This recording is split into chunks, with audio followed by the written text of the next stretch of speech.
Some things that felt normal back then would land you in prison today. The square is alive with noise. A bell tolls in the distance, but it's drowned out by the roar of the crowd. You push your way through a sea of cloaks and wool caps, the smell of wood smoke, ale, and too many unwashed bodies pressing in on you. Children sit on their parents' shoulders, laughing.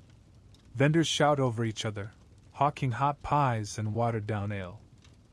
And at the center of it all, a wooden platform, draped in black, where today's justice is about to unfold. You expect solemnity. Instead, you find festivity. This isn't just punishment. This is entertainment. In the Middle Ages, justice wasn't something that happened quietly behind closed doors. It was a spectacle. A warning. A lesson delivered in the most public, unforgettable way possible. And as we'll soon discover, some of the normal practices of this world, from how justice was served, to how families lived, to the way medicine was practiced, would shock us today. So dim the lights, settle in, and let's step back into a time when the line between law and cruelty was blurred, and often walked in broad daylight. The bell that drew us here is still ringing as we step away from the square, the crowd's voices softening into the distance.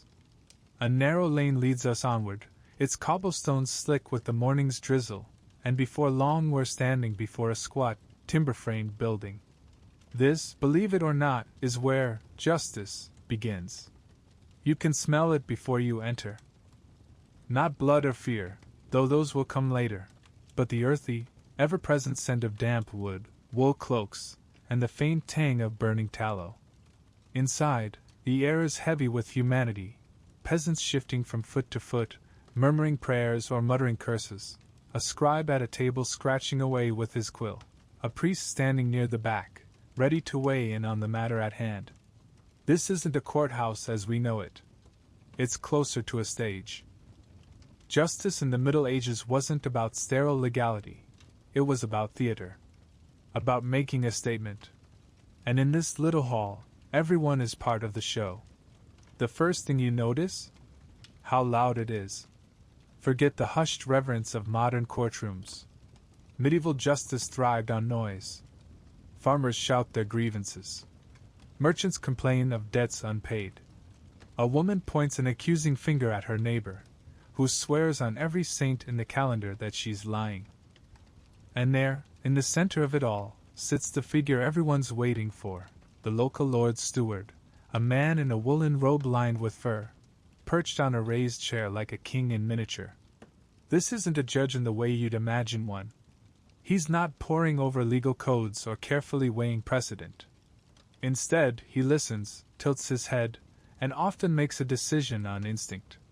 His goal isn't necessarily fairness in the way we define it. It's order. Keep the peace.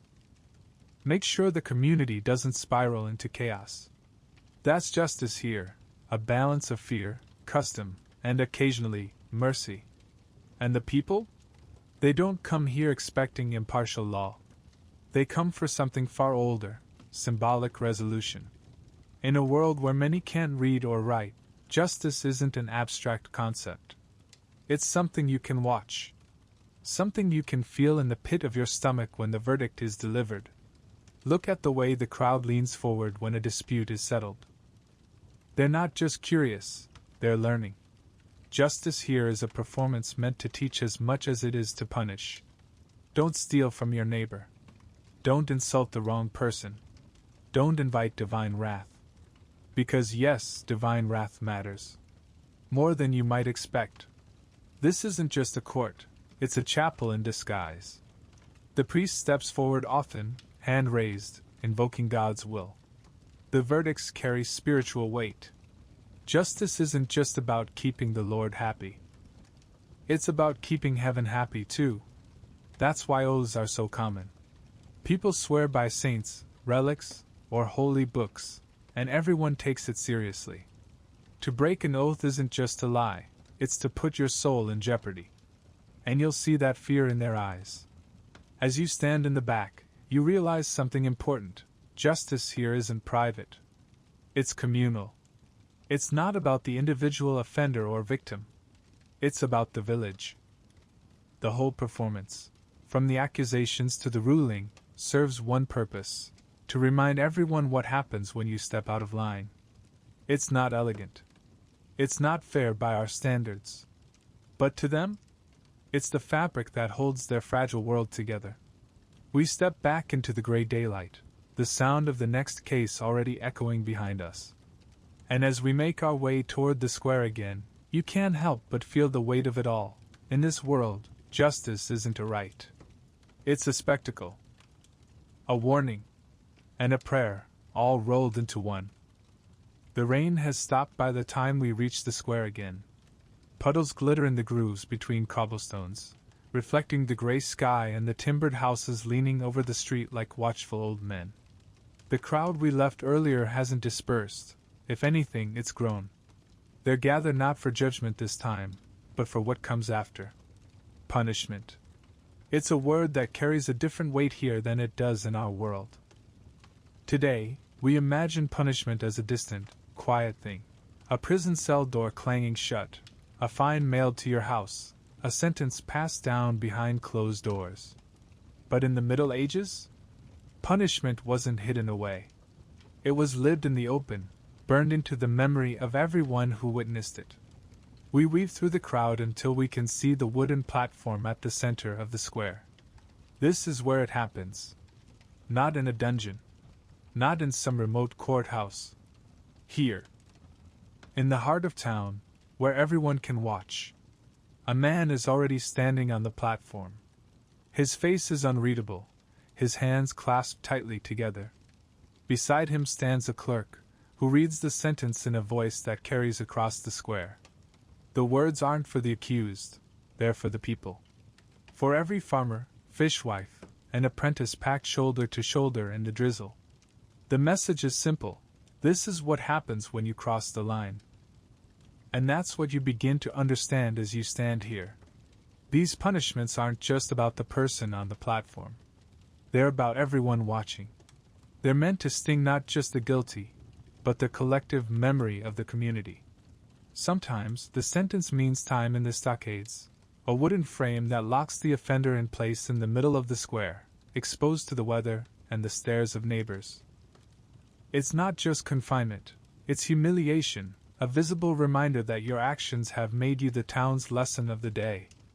Other times, it's public penance, a barefoot walk through the streets, perhaps, or kneeling before the church doors with a placard declaring your wrongdoing. These are as much spiritual exercises as they are legal ones. You're not just apologizing to your neighbors, you're apologizing to God, in full view of everyone who shares your parish. Then there are the ritual punishments, deeply symbolic acts meant to match the crime. An insult might earn a public apology. A theft could mean restitution to the victim, often in front of the entire village. Even minor disputes sometimes ended with what they called a peacemaking feast, where the guilty party paid to host a meal for the wronged. Imagine that. Your punishment is to buy dinner for the person you offended, and all their friends. It's easy to scoff at these things now, to think of them as primitive. But here in the square, you can feel how effective they are. Everyone is watching. Everyone is listening. In a world where written laws are meaningless to most, these punishments become the living code, etched into memory through ritual and spectacle. And yet, if you pay close attention, you'll notice something surprising. Mercy often hides in the margins. A lord might commute a sentence to spare someone's livelihood. A priest might intervene, arguing for a lighter penance in the name of repentance. Even the crowd sometimes speaks up, not always to jeer, but to plead for leniency. This isn't just blind cruelty. It's a balancing act between justice, community, and survival. Because at its heart, medieval punishment isn't about revenge. It's about restoring order. About knitting the torn fabric of the village back together, so life can keep moving forward. The clerk's voice fades, the crowd murmurs, and the square settles into its strange, watchful quiet again. You take one last look at the platform. It's just rough wood and iron nails, yet it holds the weight of law, faith, and centuries of tradition. And as we step away from the square once more, following the muddy track toward the church bells tolling in the distance, you can feel the shift. Punishment here isn't hidden in shadows. It lives in the open, woven into the rhythms of daily life. The bells grow louder. They're calling us somewhere else, somewhere where justice takes on an even stranger shape. Where guilt or innocence isn't decided by men in robes but by God Himself. And that's where we're headed next. The church bells lead us back toward the square, not for prayer, but for spectacle. The rain has stopped entirely now, and the streets are buzzing in that peculiar way that tells you something is about to happen. People lean out of windows. Children scamper barefoot over the stones, chasing each other toward the same destination. Even the market stalls seem half abandoned, their owners drifting with the current of the crowd. And then you see it, the platform. The same one where we stood earlier, but dressed for a different kind of performance. You can feel the shift in the air. This isn't quiet judgment in a dim hall, nor the stinging shame of standing in the stocks. This is theater. Communal theater. A young boy near you tugs at his mother's sleeve, asking impatiently when it will start. She hushes him but doesn't look away from the platform. Two old men stand with their arms folded, trading muttered theories about what the condemned did, who they angered, and what this will mean for their family. Around them, vendors sell mugs of ale and chunks of bread as if this were a holiday. Because in a sense it is. To us, the idea is unsettling, treating the end of someone's fate as entertainment. But here in the Middle Ages, it's something else entirely, a lesson wrapped in spectacle. The platform creaks as figures step onto it, the steward in his fur-lined robe, the town crier with his booming voice, a priest holding a wooden cross. It's not a one-man show. This is a production, with its own cast of players, each representing authority, faith, and order. The crier begins to speak. He doesn't simply announce what's about to happen, he tells a story. The story of what the condemned did, how they disrupted the fragile balance of this little world, and why this event must take place. You can see the crowd leaning in, listening, learning. This isn't idle gossip. This is moral instruction, performed live. And here's the curious thing. Despite the gravity of it all, the atmosphere isn't entirely grim. There are murmurs of conversation. Laughter in the back rows as two boys jostle for a better view. A woman sells roasted nuts to those who came early enough to claim the best spots. It feels alive. Not because people are cruel, but because this is how they confront the fragility of their world, together. You notice the priest moving closer to the condemned. His words are too soft to hear, but you know their weight. Last confessions, blessings, the reminder that this moment is as much about the soul as it is about the law. For many here, this isn't just the end of a life. It's a passage. A final chance for redemption before divine judgment. That's why they gather. Not only for the spectacle, but for the reassurance that order, both earthly and heavenly, has been restored. And so the ritual unfolds. The crowd witnesses, murmurs prayers, shakes their heads at the lesson of the day. Some leave with satisfaction. Others leave pensive, perhaps uneasy. But they all leave changed. You might think these public gatherings were rare, extraordinary moments reserved for the most serious of crimes. But as we wandered the muddy streets away from the square, you quickly realize that for a medieval town, these spectacles were part of life's rhythm. They didn't just happen. They were expected. And they were timed with almost uncanny precision. Imagine this. It's late summer, harvest nearly done, the fields golden with grain. The market square smells of roasted meat and new ale. A feast day is near, perhaps the celebration of a saint. The town is already alive with music and dancing, but everyone knows, the entertainment isn't just the jugglers or the mummers. It's the sentencing scheduled for the afternoon. A festival and a punishment side by side. Not as contradictory as it sounds. In the medieval mind, these events belonged together. Justice wasn't meant to be swallowed in silence. It was digested with the same communal energy as a feast. To see order restored was as much a cause for gathering as the harvest or the arrival of spring. One old chronicler in York even wrote of a day when the square was as full as for a fair, packed shoulder to shoulder not for trade, but for the settling of accounts. It's a curious phrase, isn't it? Settling of accounts.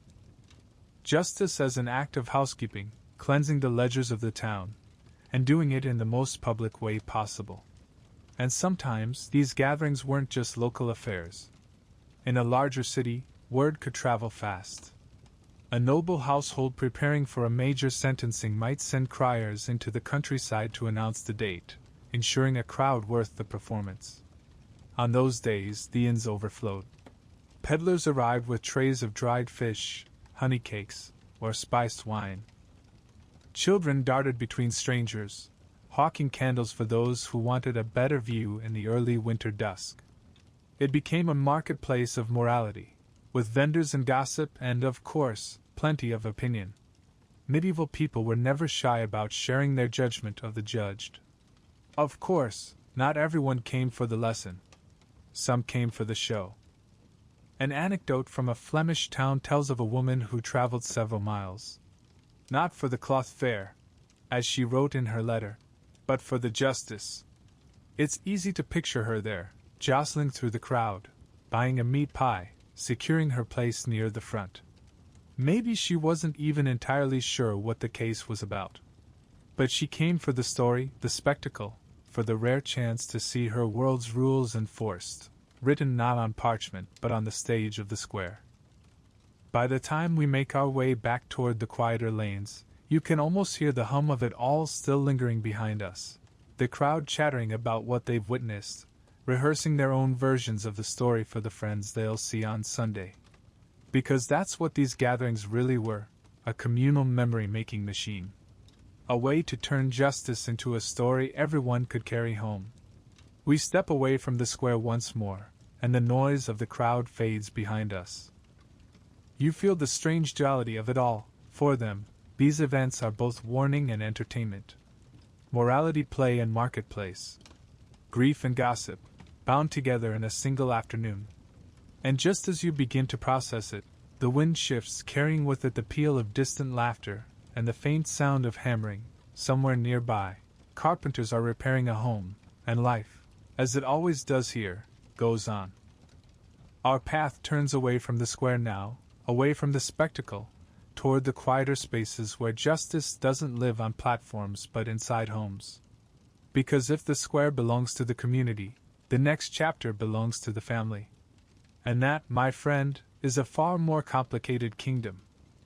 The square fades behind us, its chatter and spectacle replaced by a quieter, more domestic soundscape, the creak of wooden doors, the clang of an iron pot, the faint chatter of voices leaking from shuttered windows. This is a different kind of courtroom, one without platforms or criers. But make no mistake, justice lives here too. We follow a narrow lane that smells of wood smoke and damp wool until it opens into a cluster of small, timbered houses. These are not castles or grand halls. These are the homes of everyday folk, peasants, tradesmen, maybe a few minor clerks. Each one is its own little universe, ruled not by written law or distant lords but by a figure who, in this world, wields astonishing power, the head of the household. And here's where medieval justice takes on a more intimate and complicated form. To understand medieval family life, you have to imagine each home as a tiny kingdom. The husband or father wasn't just a breadwinner. He was the sovereign, the lawmaker, the disciplinarian, the final say on everything from the family's spending to the fate of its members. In the eyes of both church and custom, this wasn't merely practical. It was sacred. The home mirrored the divine order, God above, then king, then lord, then husband, then wife, then children, each neatly slotted into their ordained place. This wasn't just theory. It was enforced. The church preached it from the pulpit. Legal codes echoed it in writing. And most importantly, communities expected it. A disorderly household, a wife who openly defied her husband, a child who insulted his parents, wasn't simply a private matter. It was seen as a moral failing, one that threatened the very fabric of society. Discipline, in this context, wasn't viewed as optional. It was duty. A father who failed to correct his children could be condemned as negligent. A husband who couldn't keep order in his household risked his own reputation. And yet, this didn't always look like the harshness you might expect. Sometimes, correction meant long talks by the hearth, fasting as penance, or public apologies within the household. Other times, it meant forms of discipline that we, with our modern sensibilities, would find deeply unsettling. But to them, these were not acts of cruelty. They were acts of governance, an echo of how kings ruled their realms. Consider the case of Alice of Faversham, a woman from a small English town in the late 14th century. Her story survives in a set of manorial records, one of those dusty medieval ledgers where life's dramas were meticulously logged. Alice had been accused by her neighbors of railing at her husband in public, berating him in the marketplace over the price of fish. Today, we might see this as little more than a quarrel. But to her community, this was an act of rebellion, a public shaming of the man who was supposed to govern her. The punishment? The manor court ordered Alice to perform public penance, standing at the church door on Sunday in her plainest clothes, declaring her repentance for all to hear. Her husband, notably, wasn't punished. His authority remained intact. This wasn't about fish. It was about order. Alice's defiance threatened the hierarchy that held the household, and by extension, the village, together. The thing about this kind of law is that it wasn't written down. There wasn't a neat list of what a child could or couldn't do, or what counted as acceptable defiance for a wife. These boundaries were cultural, enforced by gossip, sermons, and the ever-watchful eyes of neighbors. Everyone knew the rules, even if no one ever recited them. Wives owed obedience. Children owed respect. Servants owed loyalty. And when someone stepped out of line, the correction often came before the lord or priest ever heard about it. And then, of course, there was the church. If the husband was the sovereign of the household, the priest was its spiritual overseer. He preached on the duties of wives to be meek, of husbands to be firm but just, of children to be obedient. Confession became a tool for reinforcing these norms. A wife who resented her husband's authority. A child who talked back? Both could be gently, or not so gently, reminded of their divine obligations. The church wasn't always a silent partner in these domestic dramas. In cases of severe marital discord, priests sometimes intervened, summoning spouses to discuss their grievances. But the goal was never to upend the hierarchy. It was to restore it. As we step away from the house, its doors swinging closed behind us, its little kingdom sealed again, you can feel the weight of it all. In the square, justice is loud and public, designed to shock and teach. But here in the home, justice is quiet, woven into daily life, enforced in whispers, glances, and the unspoken threat of spiritual or social shame. It's hard not to wonder what it felt like to live under such an arrangement. Did the people of these homes feel safe? Oppressed? Comforted by the predictability of their roles? Maybe all of these things at once. And as we wander back toward the lane, a church bell begins to toll again in the distance. It's pulling us toward the next chapter of this strange, ordered world, to a place where the body and soul meet in the hands of medieval medicine. The bell leads us onward again, past rows of thatched-roof cottages and across a narrow wooden bridge where the stream below smells faintly of tanner's runoff and yesterday's waste. Our path takes us to the edge of town, where a low, smoke-stained building leans against the wind. A wooden sign creaks above the door, no symbol of modern medicine here, just a crudely carved cross and a sprig of dried herbs tied with string. This is the home of the town's healer. You step inside, and the first thing that hits you is the smell, a pungent stew of vinegar, smoke, and drying plants strung from the rafters, sage, rue, lavender if you're lucky enough to find it. Beneath it lurks the faint coppery tang of old blood. The light is dim, filtered through old parchment windows, and the only sound is the soft bubbling of something cooking over the fire. This is where medicine, or what passes for it in the 14th century, takes place. Laid out on a rough wooden table are the instruments of this trade, iron blades dulled from years of use, little clay pots filled with powders and unguents, a scattering of cups for catching whatever fluids the healer intends to remove, and a row of leeches, fat and sluggish, floating lazily in a jar of water. To a modern eye, this feels primitive. To a medieval one, it's the cutting edge. The guiding principle? Balance. Health isn't a matter of killing germs, a concept centuries away. It's about aligning the four humors: blood, phlegm, black bile, and yellow bile. Too much of one, too little of another, and the body falls into chaos. And so, the treatments are designed to restore harmony. If you're feverish, perhaps the healer ties a strip of linen around your arm and opens a vein, letting the excess blood drip into a bowl. It's not violence. It's therapy, a way to lighten the body and let the illness escape. If you're lucky, the task is done with a small controlled prick. If you're unlucky, well, we won't linger on that. And if you're truly fortunate, you're wealthy enough to summon a barber surgeon, the man who cuts hair by day and cuts flesh by night. He'll use his sharpened blade with the same calm he shows when trimming a lord's beard. On another table, the leeches drift lazily in their jar. They're not decoration. They're medicine. Place one on the skin, and it does what it does best, draws blood slowly, painlessly, and with a patience no knife can match. It sounds strange, but in a world where people trust nature's patterns more than invisible pathogens, the leech is seen almost as an ally, a living instrument of healing. In the darkest corner of the room, a carpenter's brace, a crude hand drill, rests alongside a set of scalpels. It isn't for wood. It's for skulls. This is trepanning, drilling a hole into the head to relieve pressure, treat seizures, or, in the more mystical understanding, let out whatever demons or bad airs are causing madness. It sounds horrifying, but don't picture some frenzied ordeal.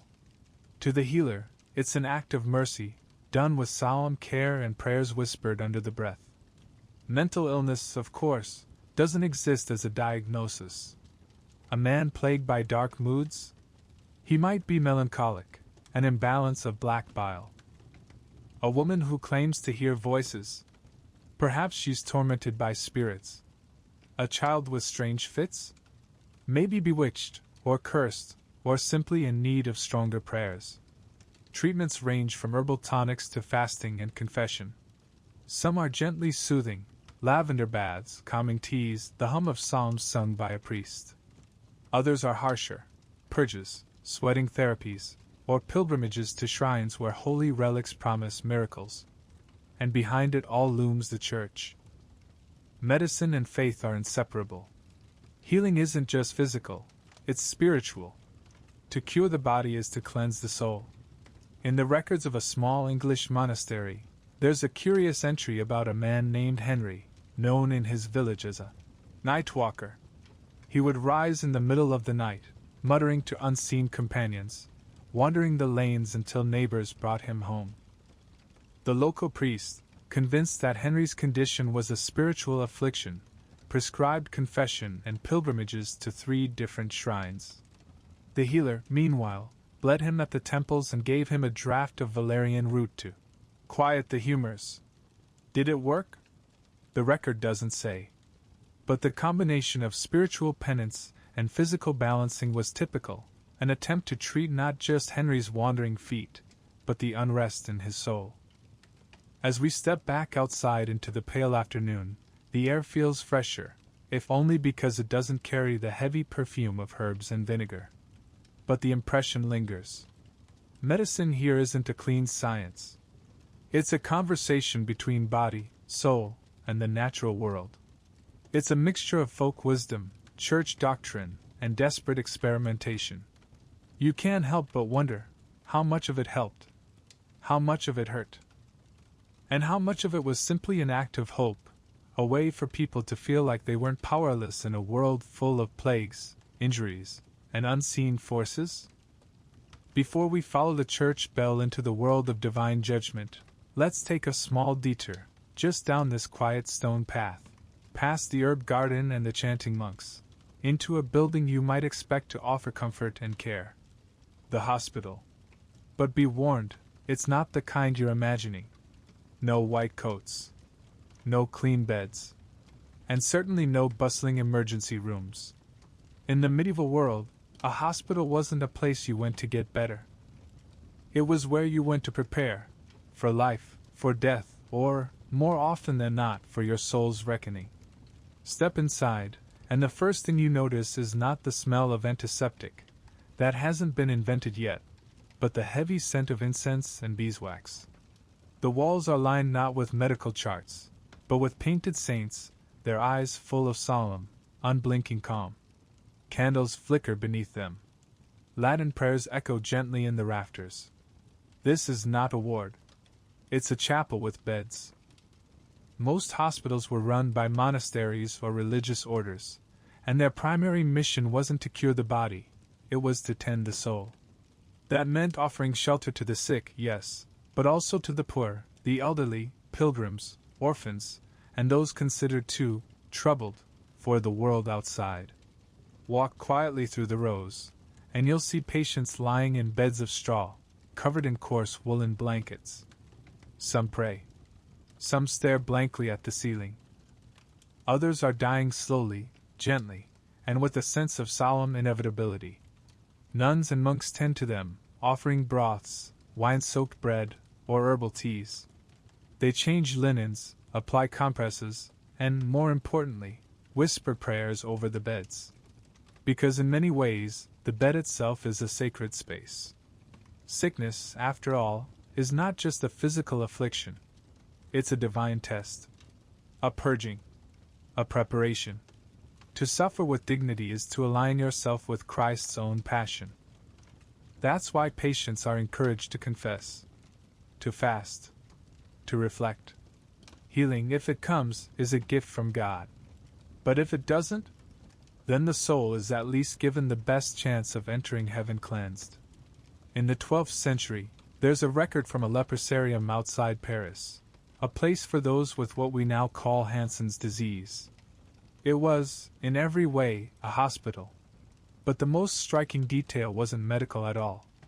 The patients, many of them disfigured, blind, or in pain, had a choir. Every evening, they gathered to sing vespers, their voices rising together in ragged, reverent harmony. Visitors wrote of being moved to tears by the sound, not from pity, but from awe. These were people society had cast out, and yet their prayers filled the night like incense. It was healing of another kind. And let's not forget the miracle cure. In some hospitals, a saint's relic, a bone, a vial of blood, even a splinter from the true cross might be placed at the bedside. Prayers would be said, candles lit. If healing came, it was declared divine. If not, the search for holiness continued. Some even recorded dreams or visions patients had during their final days, believing that the saints themselves visited the sick. So, was it all just prayer and incense? Not entirely. Some hospitals had herbal gardens, staffed by lay healers who knew their mint from their mandrake. Basic surgery was sometimes attempted, lancing abscesses, setting bones, even stitching wounds. But these were exceptions. The main tool wasn't the knife. It was faith. As we step back into the sunlight, you're left with a strange feeling. The medieval hospital wasn't a place of efficiency. It was a place of surrender, to God, to fate, to the great mystery of illness and recovery. And for many, it wasn't just the end of a journey. It was the final, sacred stop before eternity. The bell tolls again, long and low, from the church at the center of town. A reminder that judgment, not just of health, but of character, is near. And now, we return to our path. To the strange and solemn rituals where guilt and innocence are decided not by evidence, but by divine intervention. Next, we enter the world of trial by ordeal. The church bell tolls again, low, steady, resonant, and this time, we follow it not as visitors, but as witnesses. As seekers of a strange kind of justice. We pass beneath the heavy stone archway into the churchyard, where the earth is soft underfoot and the air smells of wax, cold stone, and something older, something sacred and a little terrifying. This is where the trial by ordeal begins. Not in a courtroom. Not with evidence or lawyers. But here, under the watchful gaze of saints and stained glass.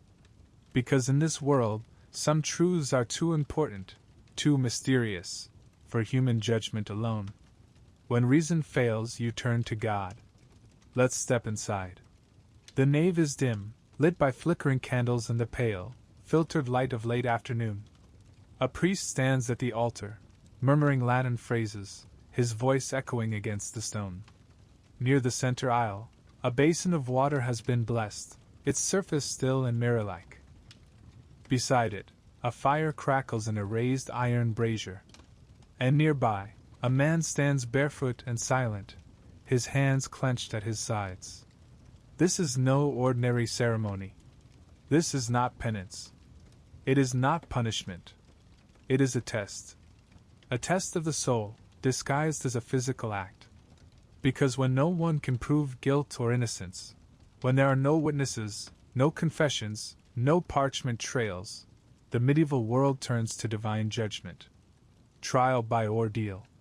The idea is simple. If you are innocent, God will protect you. If you are guilty, He will not. But simple doesn't mean easy. Let's begin with the ordeal of water, one of the most common tests of divine justice. The accused is led to a pool, sometimes a sacred spring, sometimes the town well. The priest blesses the water, rendering it pure, a symbol of divine truth. Then, the accused is bound, often hand and foot, and lowered into the water. Now, here's the twist: if you float, you're guilty. If you sink, you're innocent. Why? Because the pure water, as the theory went, would reject the guilty. It would not allow them to enter. But if you were innocent, the water would welcome you, even if that meant nearly drowning to prove it. And no, they didn't just walk away if you floated. You'd be pulled out and face judgment. But if you sank, a few strong arms might pull you free just in time. If they were quick. If they believed you. In either case, God was the jury. The water was His witness. Then there was the ordeal of fire. Imagine, a strip of hot iron pulled from the coals, glowing red, laid across a wooden plank at the altar's foot. The accused must walk over it barefoot, or carry the iron 3 paces in bare hands. The test isn't the pain, that's inevitable, but what happens after. Your hand is wrapped in linen, and after 3 days the priest unwraps it. If the wound is clean, no festering, no infection, then God has healed you. You're innocent. If it's red, swollen, or foul-smelling, then you carry your guilt in your skin. It's less a test of endurance than one of divine mercy. And of course, the outcome often depends on the opinions of those observing the wound, which is why many a medieval villager brought gifts or made confessions before their trial, just to be safe. But sometimes, especially among the nobility, the trial took a more dramatic form. Ordeal by combat. Picture 2 men in a fence ring, each armed with sword and shield. They may be warriors, or they may be awkward farmers with borrowed weapons. The ordeal didn't discriminate. They fight until one yields, or falls. And the winner? He is declared righteous. Not because of his skill or size, but because God gave him strength. There are accounts of frail, elderly men defeating stronger foes and being declared innocent. Divine favor, they said. Others were beaten to the ground and condemned not just for their crime, but for losing. In some cases, Women were allowed to fight as well, though not with swords. In a peculiar form of justice, a woman might be buried waist deep and handed a stone or staff, while her male accuser had to fight from a hole dug to his knees. It was meant to be equal. It was anything but. To us, these rituals feel archaic, even absurd. But to the people who lived them, they were sacred. They trusted in a world where God was present, in the weather, in illness, in fate. And if God governed the world, surely He would not allow the innocent to suffer unjustly. So they put their lives, their hands, their breath, into His. In a dusty record from a German village, there's a story of a girl named Clara, accused of theft by her employer. No witnesses. No proof. Just suspicion. Clara chose ordeal by iron. She carried the red-hot bar 3 paces, wrapped her hand, and waited. 3 days later, the priest unwrapped the cloth before the entire village. The wound was red, but clean. No infection. No rot. The villagers whispered. The priest looked uncertain. In the end, Clara was declared innocent. Her employer was fined for false accusation. And the iron bar, now cooled and dark, was hung in the church as a reminder: God sees all. We leave the church in silence, the echoes of psalms still drifting through the air. Trial by ordeal may seem foreign to us, but for centuries, it was the bridge between the earthly and the divine. A way to let heaven speak when earth could not. And now, we return to the road once more. But something has changed. You've seen how fear, of God, of judgment, of social ruin, wasn't just a feeling. It was a tool. And in our next chapter, we'll explore just how powerfully that tool was wielded. How fear itself became law. The road curves gently away from the church, and as we walk, you notice something: the silence. Not the peaceful kind, but the charged, watchful kind. Like the air just before a storm. Fear lingers here, not the fear of war, or death, or plague, though all of those haunt this age. No, this is a quieter fear. Slower. The kind that lives in sermons, rumors, and candlelit whispers. The kind that shapes a person from the inside out. Because in the Middle Ages, fear wasn't just an emotion. It was a system of control. It was how society enforced order, even when no one was watching. You see, laws could be broken. Lords could be bribed. But God saw everything. He saw the lie you told. The loaf of bread you hid under your cloak. The look you gave your neighbor's wife. And He didn't forget. So, from childhood, people were taught not just right from wrong, but consequence. Not just earthly punishment, but eternal retribution. Hell wasn't a metaphor. It was a real place. A place with layers and torments, described in vivid detail by priests who had never seen it, yet somehow knew it intimately. The smell of burning sulfur. The screams of the damned. The endless gnashing of teeth. People didn't need to see a dungeon to behave. They just needed to imagine one that lasted forever. This is why so many punishments focus not on pain, but on shame. To be made an example wasn't just a social punishment, it was spiritual. Imagine being ordered to kneel at the church door every Sunday, wearing your worst clothes, head bowed, while the entire congregation passed by in silence. That's not just humiliation, it's a reminder, week after week, that you are damaged in the eyes of God. Or worse, to be excommunicated. Cut off from communion. Denied burial in consecrated ground. In a world where eternity was the only thing that truly mattered, being shut out of heaven was the ultimate fear. And the church wielded it like a sword. And then there was another kind of fear, the one spread not by sermons, but by neighbors. This was the fear of gossip. Of being accused. Of being misunderstood, misheard, mislabeled. A woman who spoke too freely might be called a scold. A man who kept to himself might be whispered to consort with spirits. A child who asked the wrong questions might be considered strange, and strange, in this world, was dangerous. People walked carefully not because they were always guilty, but because someone might decide they were. Entire towns could be swept up in fear overnight. A sick cow, a strange dream, a withered crop. And suddenly, people were looking at their neighbors with different eyes. Was that woman's bread rising too well? Did that man's pig survive the storm a little too comfortably? Witchcraft, heresy, sin. The fear spread like fire and dry straw. And fear, conveniently, always needed someone to blame. In a village in Normandy, an old record tells of a girl, the daughter of a church bellringer, who was said to walk the cemetery at night. People whispered that she spoke with spirits, that she never caught colds, that she never cried. No crime was ever proven. But the fear grew.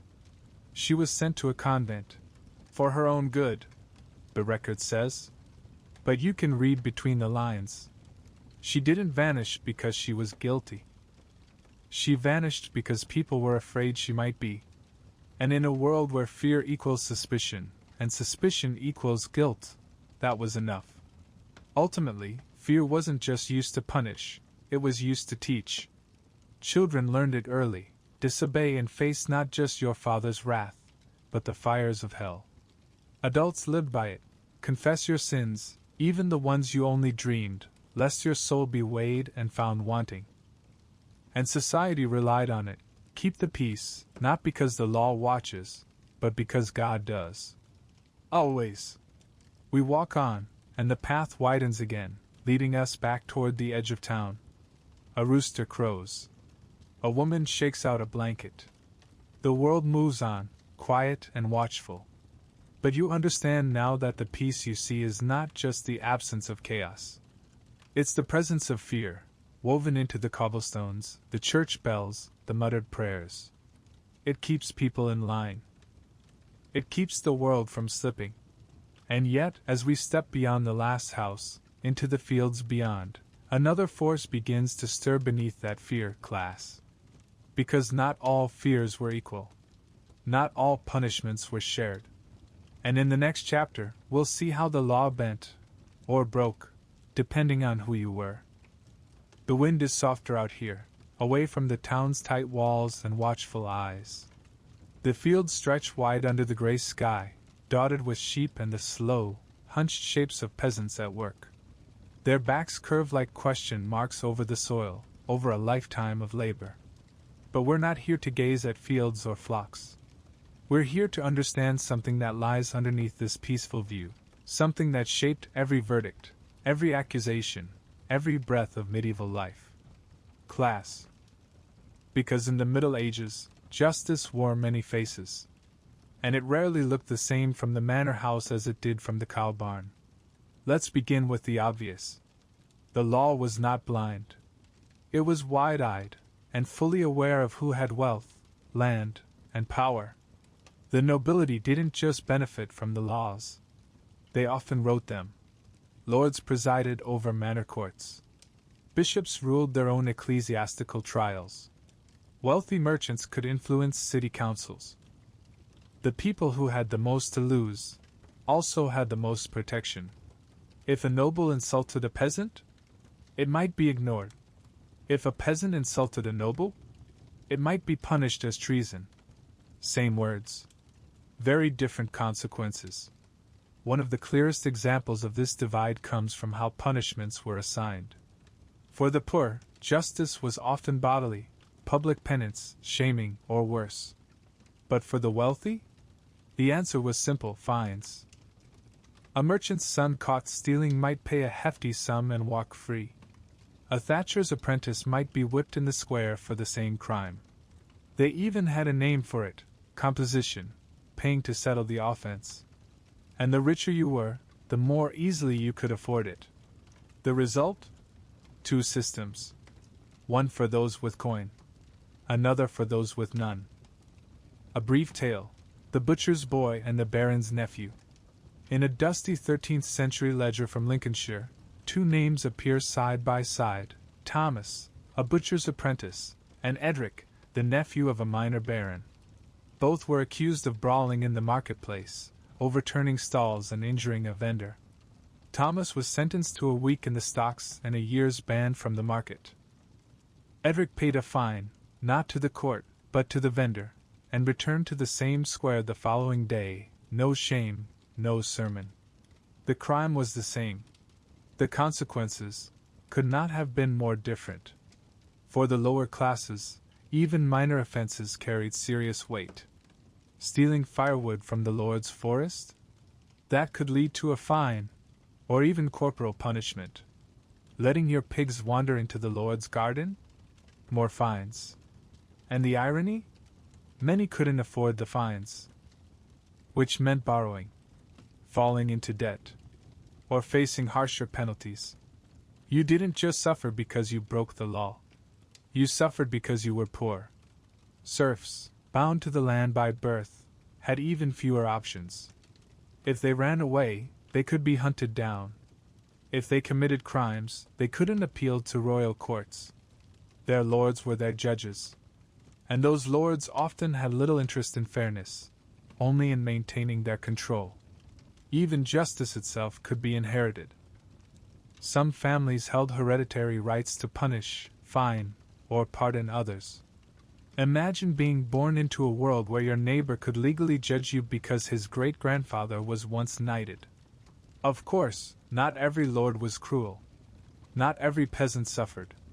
There were kind judges, generous magistrates, lords who forgave debts during bad harvests, priests who defended the vulnerable. But the system? The system was never equal.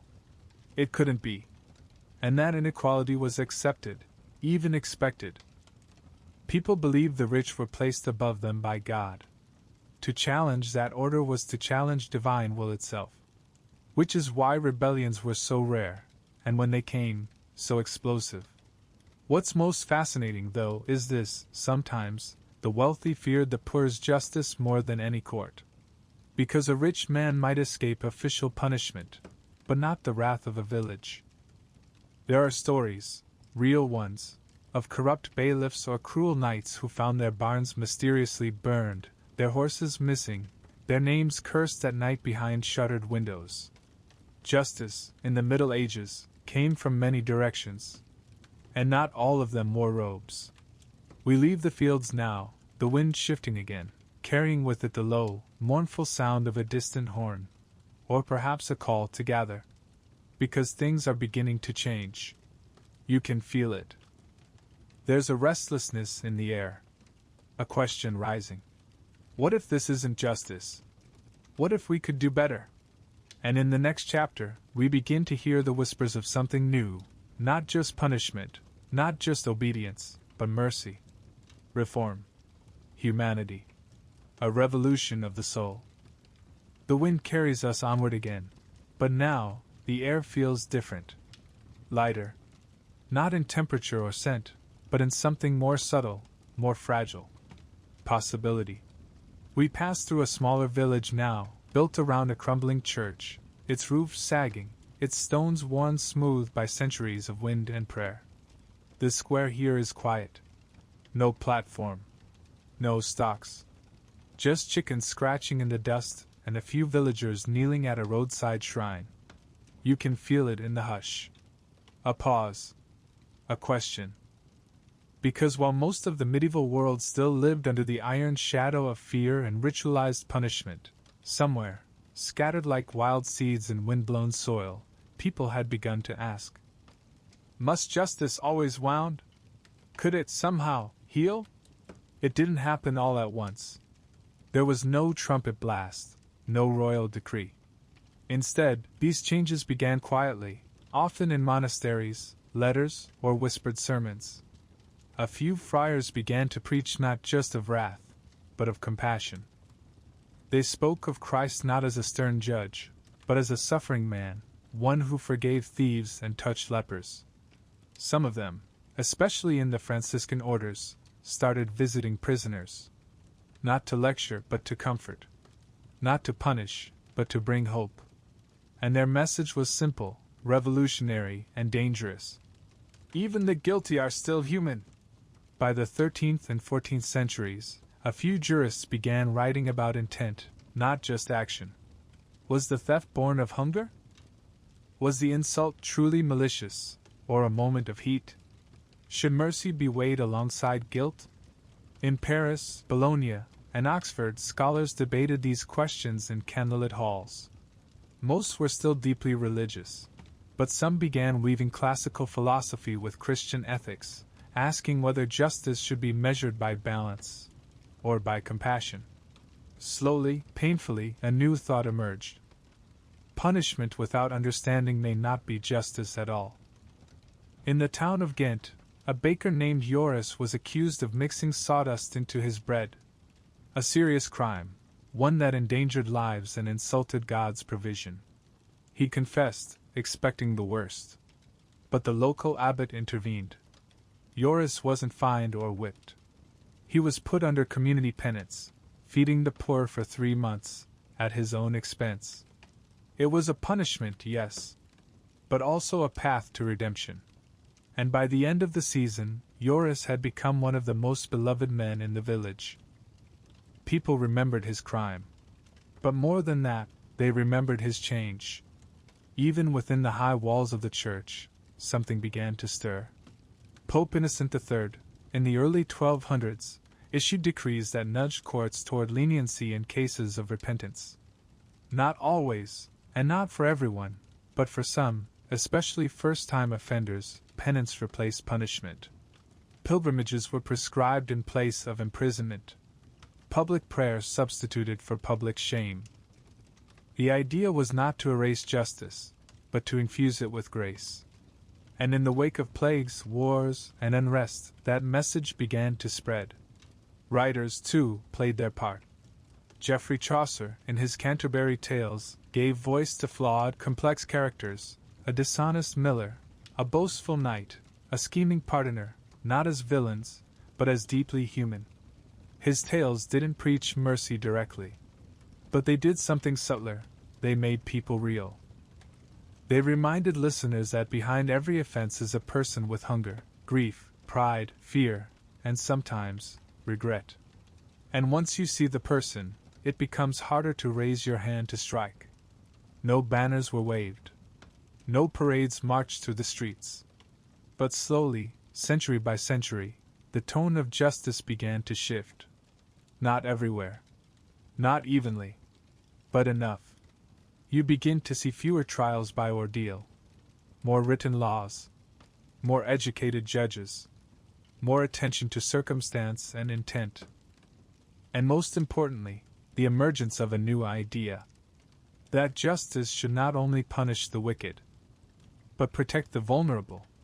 We leave the village now, walking a narrow lane bordered by hedges and buzzing insects. The path is peaceful, and yet you feel the weight of what's behind us, centuries of fear, shame, pain, but also the stirrings of something gentler. And in the next chapter, we'll step beyond the borders of Christendom, beyond France, England, and Germany, to ask a new question. Were other worlds just as cruel?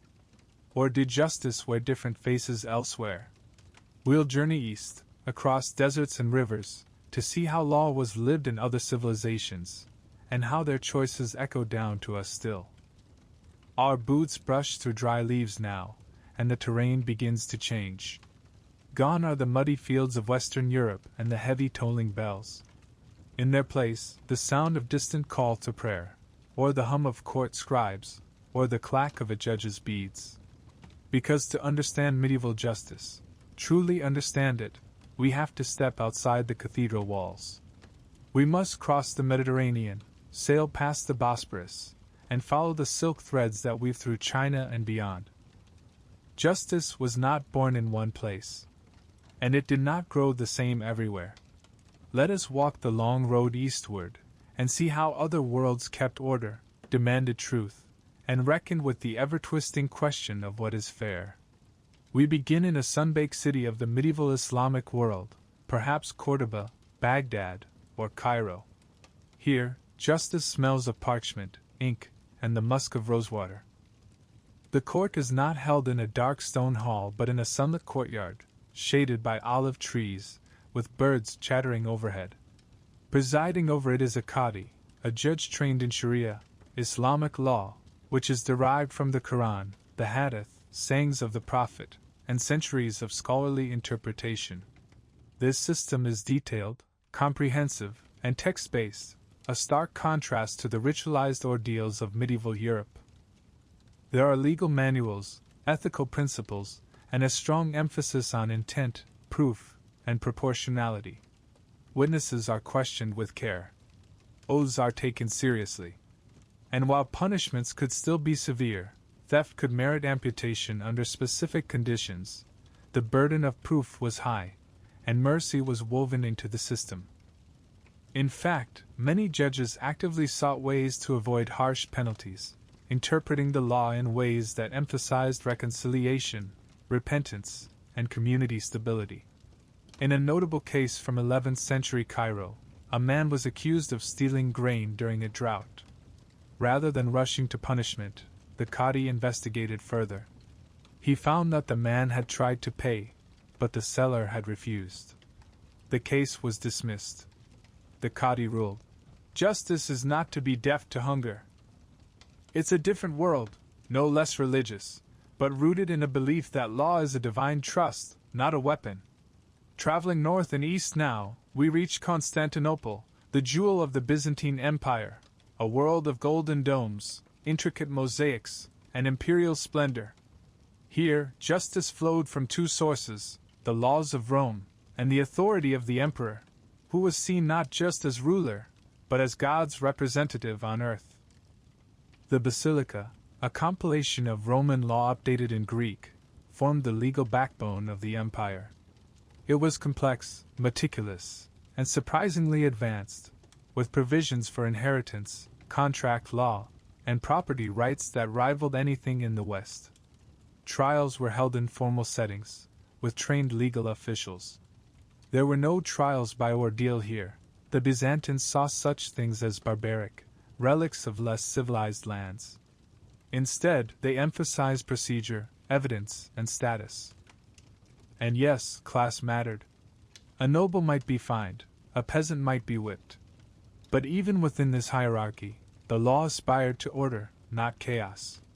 One striking example comes from the reign of Emperor Basil II. A powerful nobleman had seized a peasant's land. The peasant, desperate, wrote a letter to the emperor himself, and astonishingly Basil read it. The noble was summoned. The land was returned. The emperor, it was said, declared, "The law does not bend to gold." Did it always work that way? Of course not. But the principle mattered. It created a culture where justice, at least in theory, served the state, not just the strong. Now we turn further east, across deserts and rivers, into the ordered landscapes of Tang and Song dynasty China, and the shogun-ruled islands of medieval Japan. In China, justice was deeply tied to the idea of Confucian order. The goal of the legal system wasn't vengeance, it was restoration of harmony.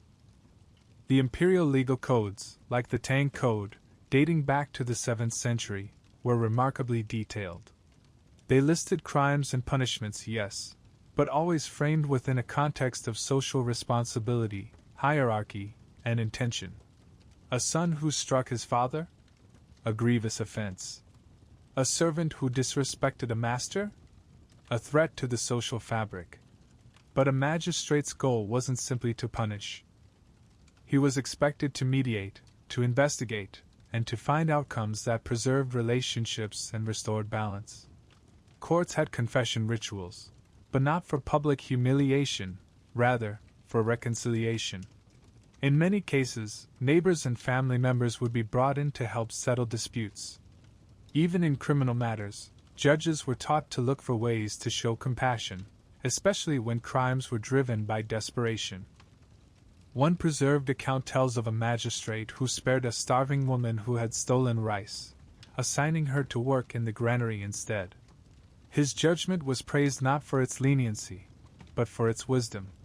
In Japan, especially under the shoguns, justice took a more martial flavor, rooted in honor, clan loyalty, and the rigid codes of the samurai. Yet even here, there were councils, court procedures, and clear distinctions between personal vengeance and lawful response. As we sit now under the shade of a willow tree beside a quiet stream in this distant land, you begin to see it. Despite the oceans between them, these cultures all wrestled with the same questions. What is justice? Who deserves mercy? How do we punish without breaking the very harmony we seek to protect? Europe answered these with fire and fear. The Islamic world answered with scripture and scholarship. Byzantium with order and imperial majesty. China with balance. Japan with honor. Different tools. Different fears. Different hopes. But the same deep, human longing to make sense of suffering and to restore what is broken. Our road bends back westward now. Because before we leave this journey, we must look not just across borders, but across time. The echoes of these systems still whisper in our modern laws. The courtroom robes. The solemn rituals. The language of guilt, penance, reparation. In our next and final chapter, we'll ask the most difficult question yet. What remains? What have we inherited from this brutal, beautiful, contradictory past? Let's walk the final stretch together. The road home is quiet now. The sun hangs low over the hedgerows, casting long, gold shadows across the fields. We've seen so much together, from the raucous jeers of the crowd on execution day, to the whispered prayers beside the sickbed. From law as a hammer to law as hope. And now we return. Not to the past, but to the present, carrying with us the weight of what came before. Because justice, we've learned, is not some fixed monument, unchanging and eternal. It is a living structure, built and rebuilt by every hand that touches it. So, what did the medieval world truly leave us? More than we might expect. Walk into a modern courtroom, and you'll still find the same slow pageantry. The silence as you enter. The authorities sitting high above. The robes, the oaths, the solemn phrasing.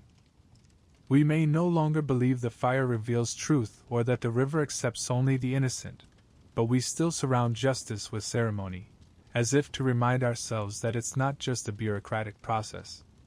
It's a moral one. And why do we do that? Because deep down, we still feel the same thing medieval people did. Justice is sacred. It needs reverence. A kind of choreography. We still want it to feel holy, even when it's rendered in ink and statute instead of blood and bell. And what of punishment? The wooden stocks are gone. But have you scrolled through a public scandal lately? The humiliation still exists. The spectacle. The mob. It's just moved to the comments section. Public shaming, that old medieval pastime, now refreshes by the second.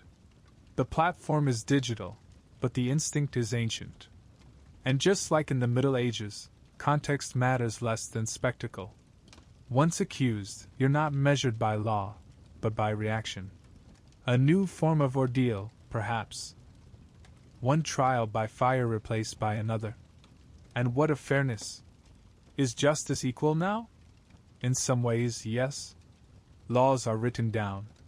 Appeals exist. Courts strive for transparency.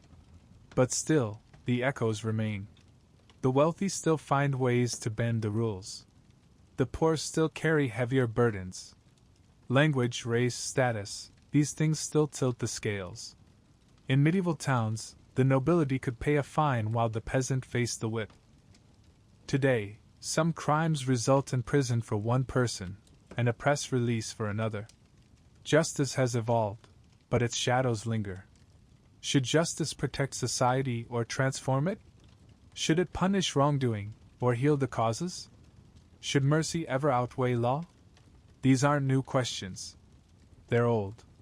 We've just added more paperwork to them. More bureaucracy.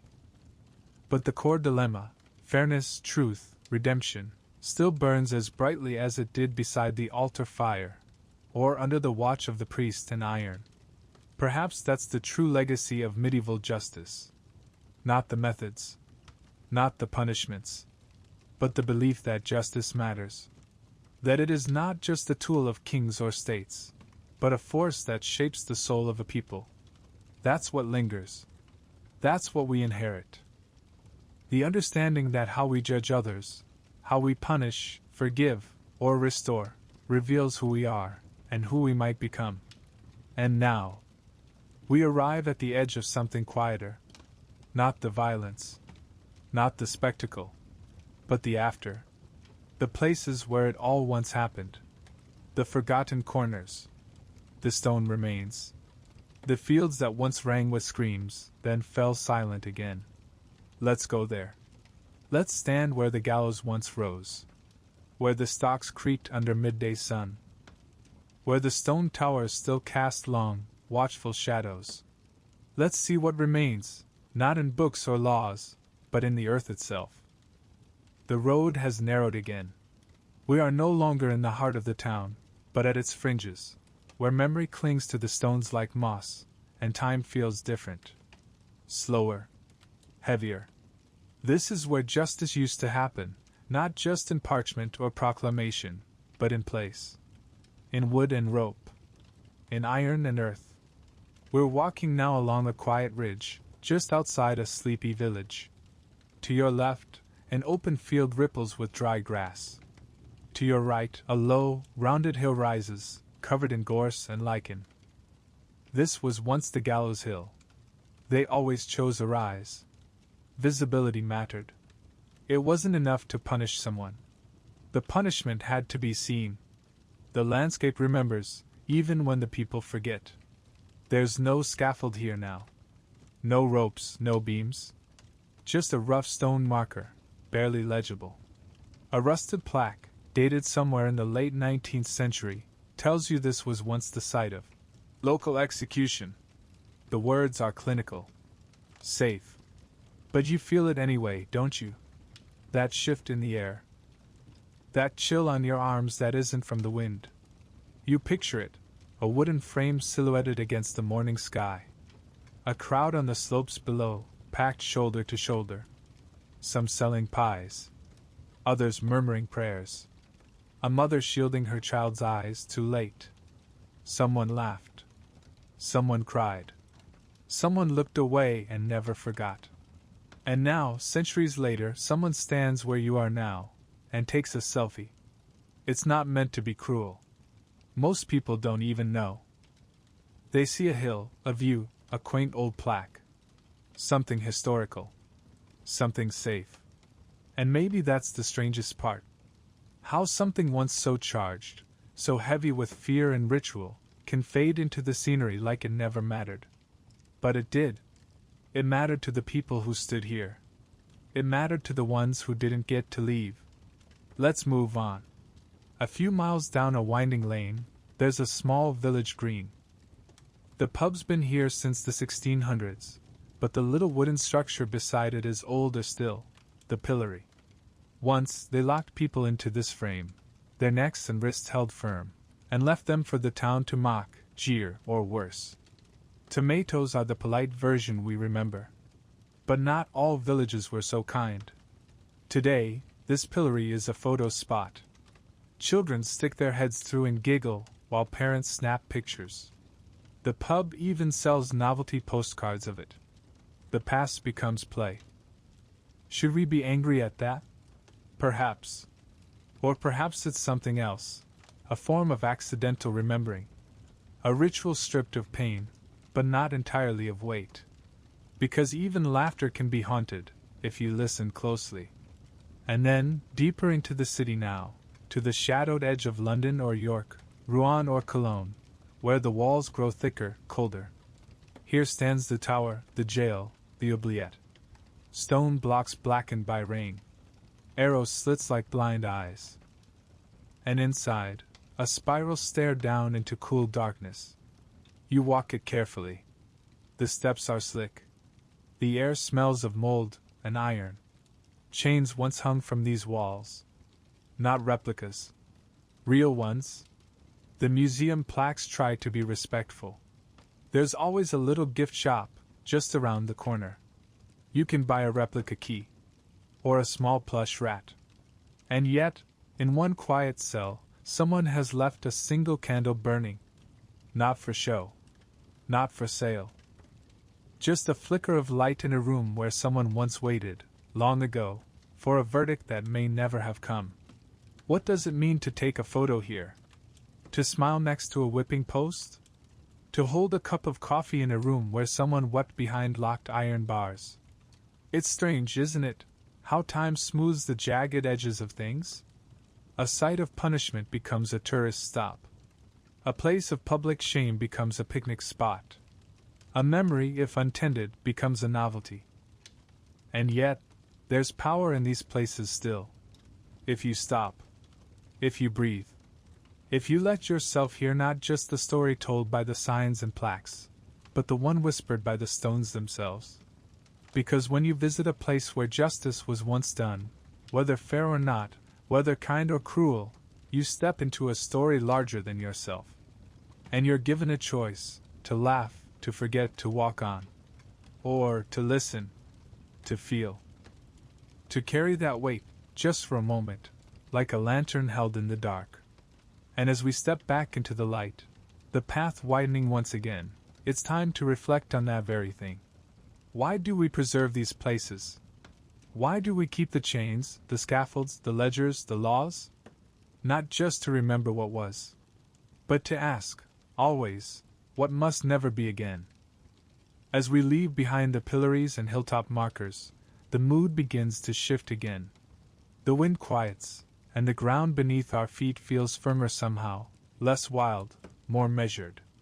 The world is becoming organized. Less theatrical. More administrative. We are walking into a different kind of justice now, not one carved in stone or shouted in public squares, but one written, filed, stamped.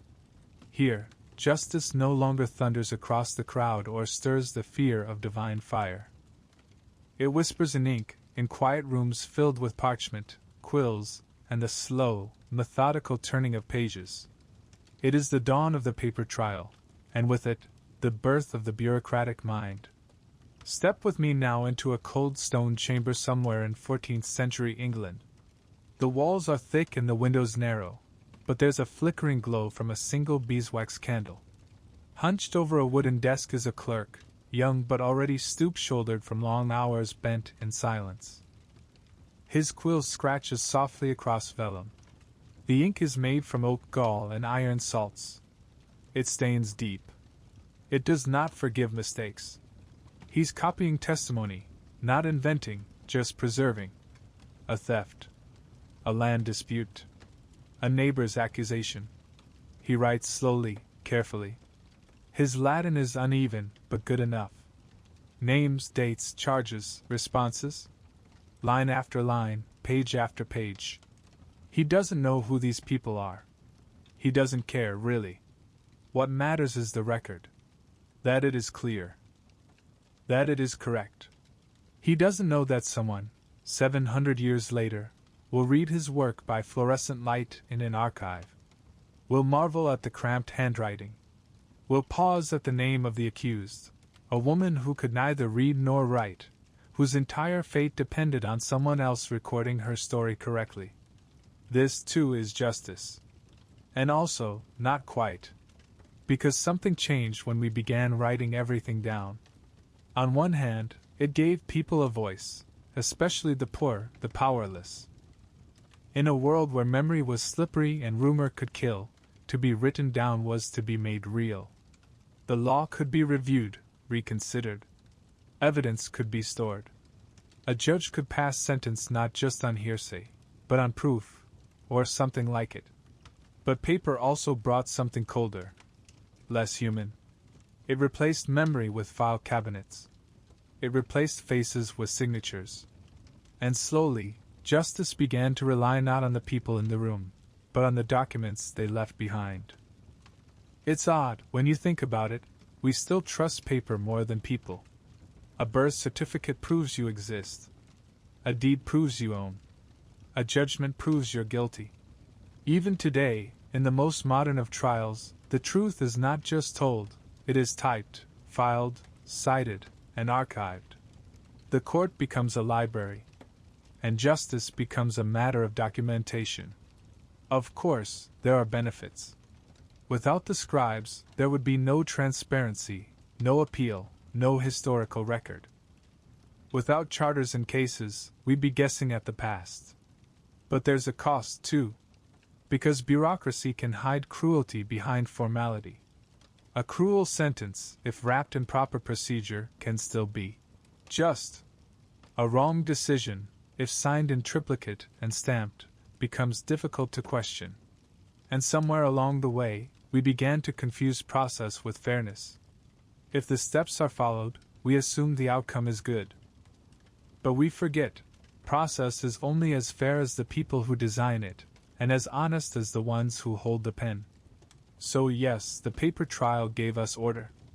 But it also distanced us from the visceral truth of justice, from the blood, from the tears, from the moment a life changes in an instant. We step now from that quiet scriptorium into the bright, humming corridors of today's legal world. Courthouses, case numbers, court clerks, legal databases. It feels advanced, clean, professional. But underneath it all, the same ancient questions are still being whispered into the margins. What if the paper is wrong? What if the process fails? What if truth gets buried by ink? Which brings us to the next part of our journey, one that looks not at what works, but what breaks. Because no matter how well-oiled the machine, justice, in any age, sometimes fails.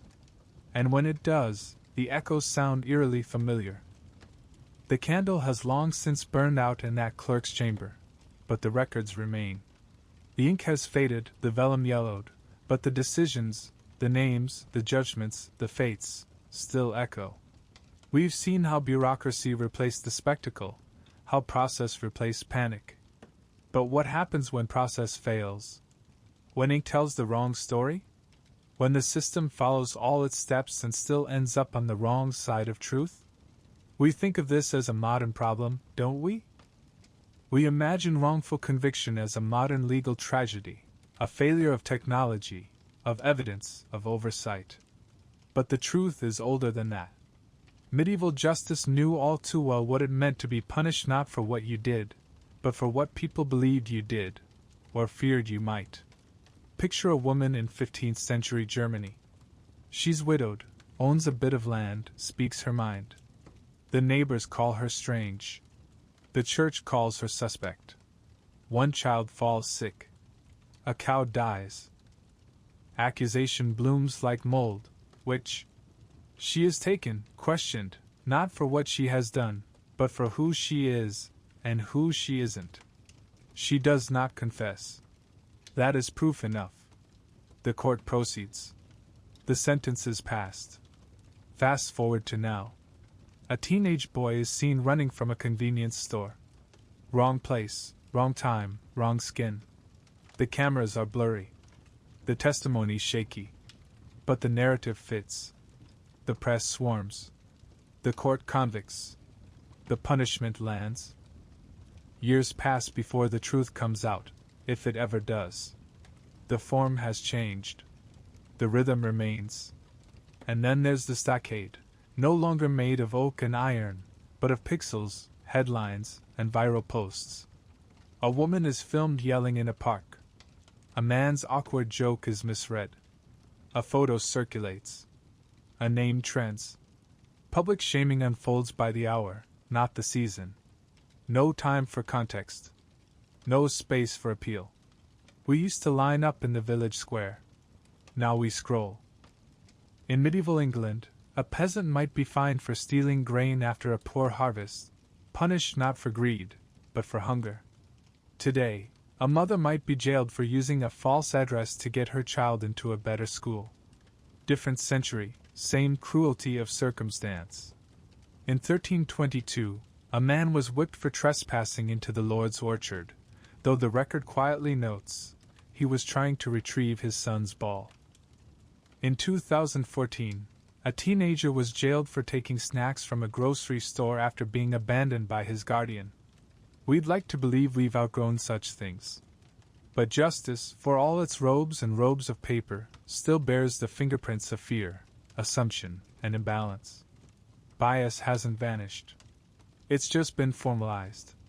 We call it discretion, sentencing guidelines, risk assessment.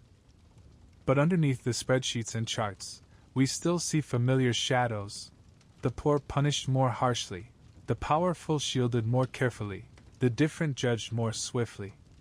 And what of apology? In the Middle Ages, public penance was often required, not just punishment, but the act of showing contrition.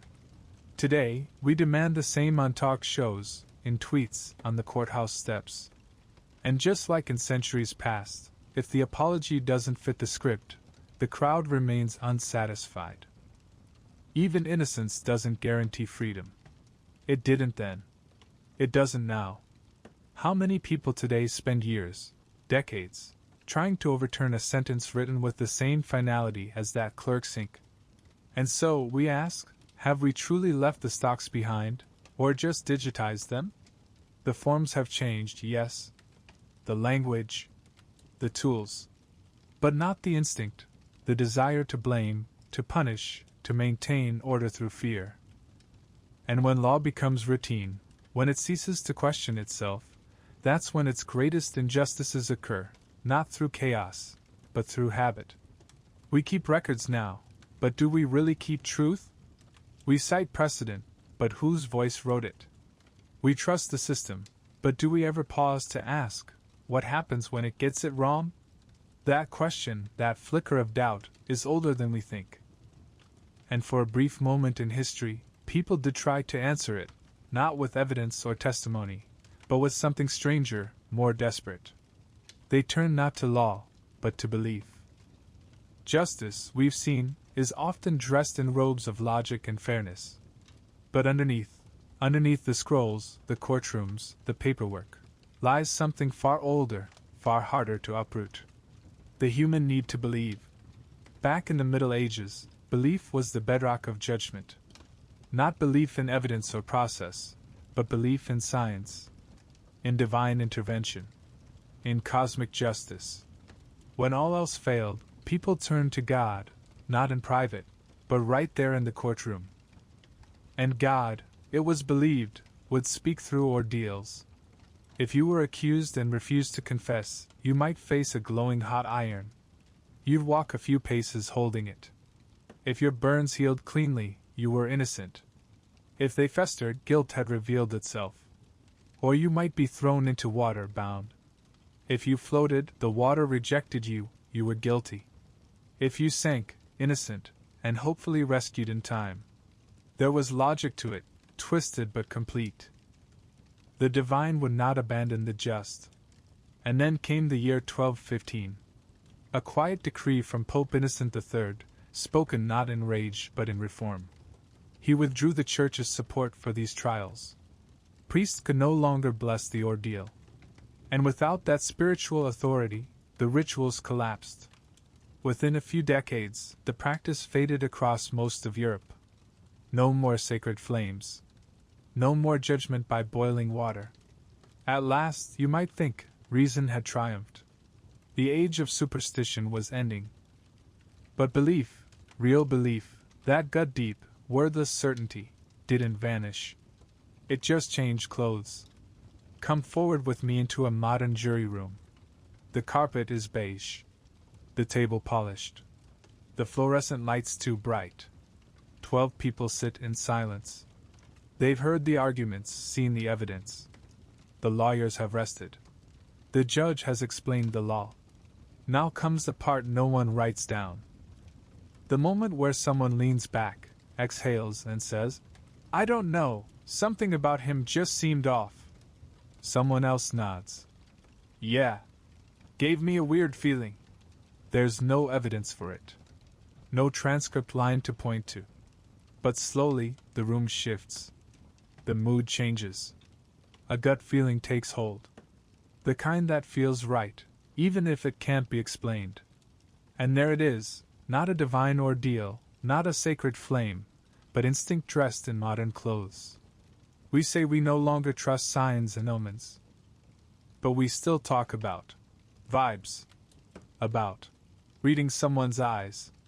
about what a person's face tells us, what their tone implies. And often, even in serious trials, those intangible perceptions carry just as much weight as DNA or surveillance footage. Just like the priest once read innocence in healing flesh, the jury now reads it in posture, in pauses, in presence. Ritual, it turns out, didn't die. It adapted.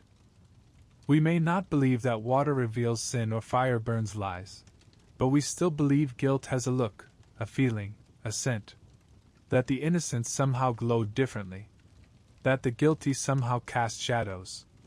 And this matters. Because while systems have changed, humans have not. We still crave certainty in uncertainty. And when logic fails to comfort us, we reach, quietly, unconsciously, for belief. So yes, ordeals are gone. The churches no longer sanctify glowing iron.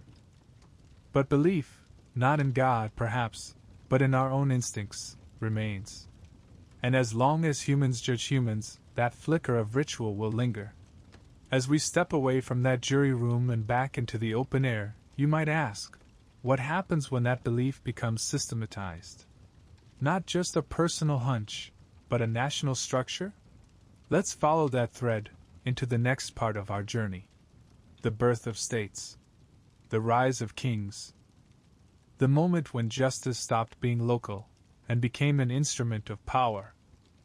The quiet hum of belief fades now, and something louder begins to stir, not the roar of a crowd or the chant of a mob, but the heavy, steady drumbeat of power consolidating.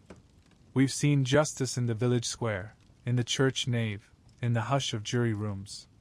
But here, on this part of the path, we step into a different force, one that would shape the future of law not through ritual or feeling, but through control. We are entering the age of nation-states, when law stopped being local and became a matter of empire, of crown, of bureaucracy with teeth. Once, justice was a patchwork quilt. Every town, every lordship, every bishopric had its own customs, its own fines, its own unspoken rules. One village might punish a thief with banishment, another might call it penance and forgiveness. The law was close, personal, even. Justice came from people who knew your name, knew your family. That could be a blessing. Or a curse. But then came the kings, and the queens, with their scrolls and seals and armies. Monarchs who declared, with increasing boldness, justice must be mine. Not yours. Not the churches. Not the village elders. Mine.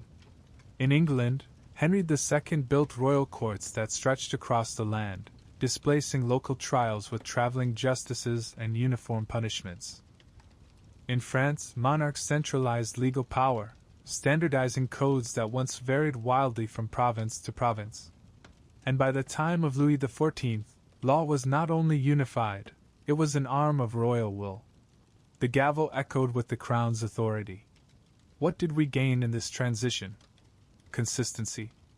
A man who stole grain in Normandy would face the same process as one who did the same in Burgundy. Rulings could be appealed. Laws could be written down, published, debated. And slowly, the idea emerged that justice wasn't just about tradition, it was about principle. But something was lost, too. When law rose to the capital, it left behind the local tongue, the nuance of knowing why someone might act as they did. The system became more fair, perhaps, but also more distant. Colder. Imagine a shepherd, accused of trespassing on land he'd crossed for generations.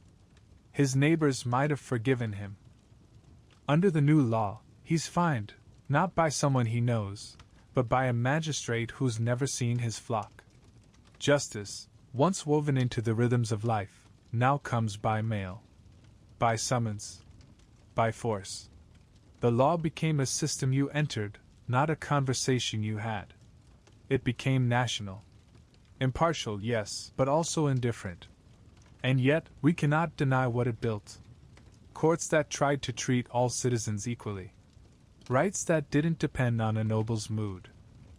Systems that, at least in theory, placed justice above vengeance. This was the shape of the modern world forming.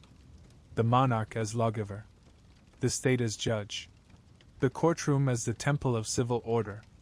But even now, you can still feel the tension beneath it all, between what is fair for all, and what is right for one. Between uniformity and understanding. We've inherited both the strength and the shadow of that shift. And as we come to the last turn in this road, as the sun begins to lower and the horizon opens once more, we return, not to history, but to you.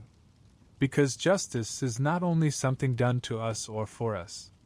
It is something we carry. Something we enact. Something we shape, every day, in ways both big and small. Let's take a quiet walk now, away from the towers and parchments, into the realm of memory and reflection. The sun has slipped lower now. The shadows are long. The path ahead narrows into something quieter, something more personal.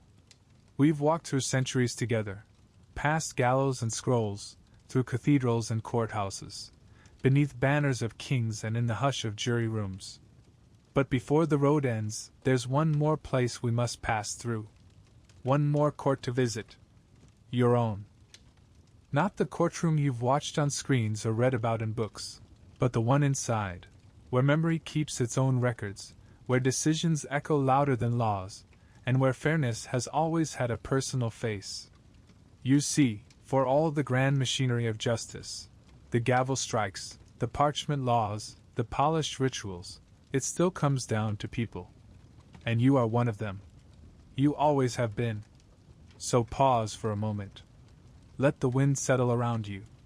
Think back. Can you remember a moment when something in your life felt just? Not by statute, but in your bones? When someone stood up for you, or for someone else? When wrong was righted not because a law demanded it, but because a human being chose to make it right? Or maybe the opposite. Can you remember when something felt wrong, and no one intervened? When the silence was the verdict? When fairness seemed to vanish, not with a bang, but with a shrug? These moments matter. Not because they're part of any official record, but because they shape your sense of the world, of what's fair, of who deserves what, of whether justice is something to trust or fear. Now ask yourself, what rituals do you follow without thinking? We all have them. How you speak to authority. How you respond to conflict. When you stay silent. When you speak out.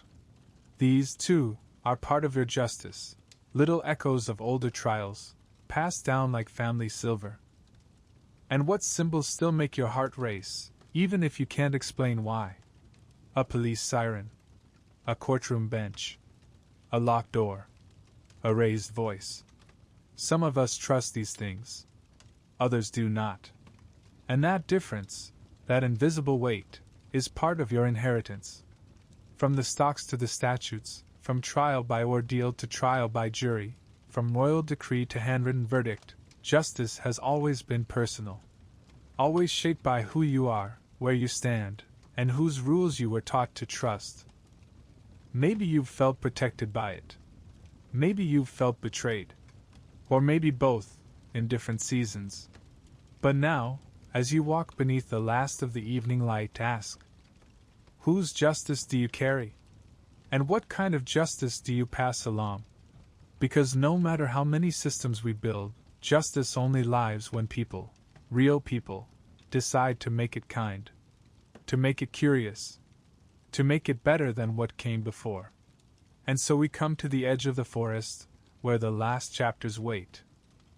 Not in history books, but in you. Next, we gather around one last fire to ask the final questions. What kind of justice do our stories still long for? What myths remain? And what still needs to be unlearned? We'll sit with those thoughts soon, in the final closing reflections. The trees thin out here, giving way to a broad, open clearing. You can hear the breeze again, soft, but persistent, stirring the grasses, brushing the edges of the world clean. This is where our journey ends, not with a verdict, but with a question. Or perhaps many. We've walked a long way together, through flame and parchment, through whispers and screams, through the rituals of kings and the instincts of crowds. We've seen justice as punishment, as mercy, as faith, as fear.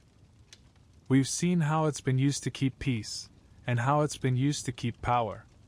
But now, in this final hour of twilight, I ask, what is justice to you? Not in theory, not in law books, but in the quiet truth of your own experience. We like to think of justice as a destination, something we reach, something we can build and finish and set down in stone. But maybe it's more like a fire we tend. It burns brighter when we protect it, and flickers out when ignored. It's fragile, but it can warm entire worlds when we feed it right. And though we no longer try the accused with hot irons or plunge them into rivers, there are still moments, too many, when we hope for something beyond the evidence. We want truth to feel right. We want fairness to arrive like thunder.